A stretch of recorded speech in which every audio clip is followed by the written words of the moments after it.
Good morning. Bali yung gagawin natin ay Isuzu Crosswind.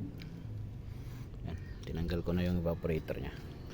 Bali ang problema nito walang lamig. Tapos ito yung suction hose nya. Yan, may leak na rin yan. Tapos ito need na rin palitan, mas mainam.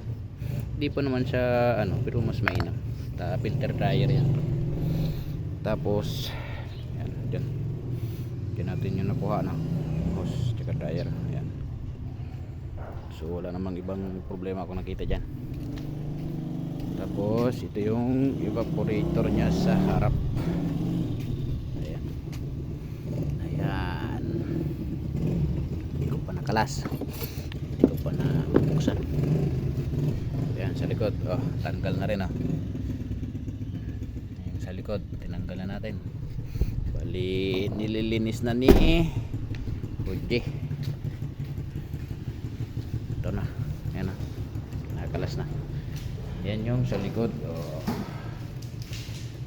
Yung evaporator nya sa likod. So titingnan pa natin kung magpapalit tayo ng evaporator sa harap. Yung likod naman bihira, maputas yan. So yung harap titingnan natin. Bali yung customer pala natin ay galing pa sa Mindoro. Dinayo tayo ni sir. Tumawid pa ng dagat si sir, no?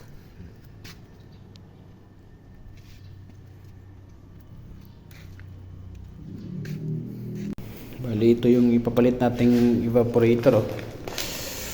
Ito po yung evaporator. Ayan. Ito yung expansion valve. Tapos ito yung filter dryer na ipapalit natin. Ayan. Ayan. Kailangan na rin palitan para isang lang. Tapos ito yung hose na ni-repair.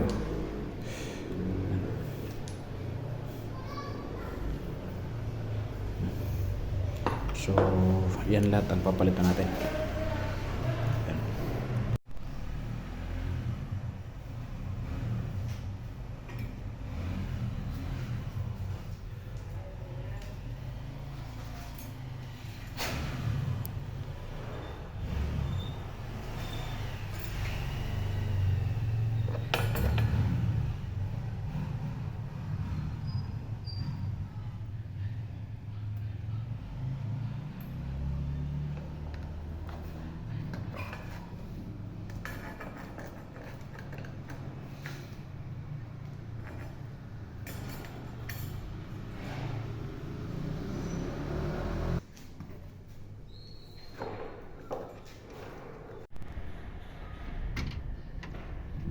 Gidulara.